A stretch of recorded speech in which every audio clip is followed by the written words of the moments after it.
Hey guys, so I was just out walking today after work, just now, and I was smoking my pipe, and I do that sometimes. And then if I see somebody, I kind of just put it in my pocket for a minute, just so I don't bother them. But every now and then I don't quite catch them, and they will. Usually they don't say anything, but I remember watching videos a long time ago of guys in the YTPC, and they were talking about negative comments they got when they were smoking their pipe in public. And so I was walking, and there's this lady I see every once in a while, and she stopped me and said, "I just want to tell you that I really like the smell of that pipe tobacco, and it reminds me of my grandpa." And I was like, "Oh, good. I'm glad I'm a grandpa now," which of course I could be, but and she's like, no, it really brought back a lot of good memories, so I really appreciate that.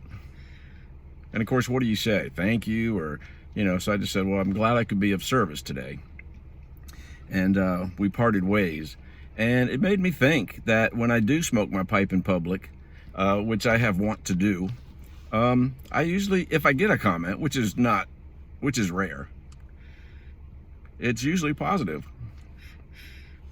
And a lot of times it's when I'm smoking Cornishman from the Country Squire, which is in English, but it also smells really good. Apparently, I think so, but other people do too. So I usually get a compliment on that when I'm out with it.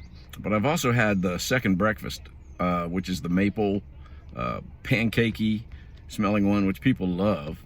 And then also the, I think it's Blue Ribbon, which is blackberries from the Country Squire, of course. And I've gotten good comments on that. And otherwise, I don't get a comment. But when I do, it's always positive. So I thought I would just share that little nugget with everybody today, since, some people have negative experiences with it, but mine have always been positive. I'm not out here to get comments or anything. I just like to lunt. So, and usually there's not many people out here, so I feel like I'm not invading anybody's breathing space. But it was kind of nice to hear, like, okay, glad it made your day. So I'm imagining that lady is now thinking about her grandpa and when she was a young kid, and it probably just made her day, not for the pipe tobacco, but to remember her grandpa and to just bring back memories that were pleasant for her, which a lot of times we focus on the memories that aren't pleasant. So hopefully I did a good deed today without even trying, and maybe she's going to pass that on and be nice to somebody that maybe at some point she wouldn't have been. So you just never know, do you? You guys take care.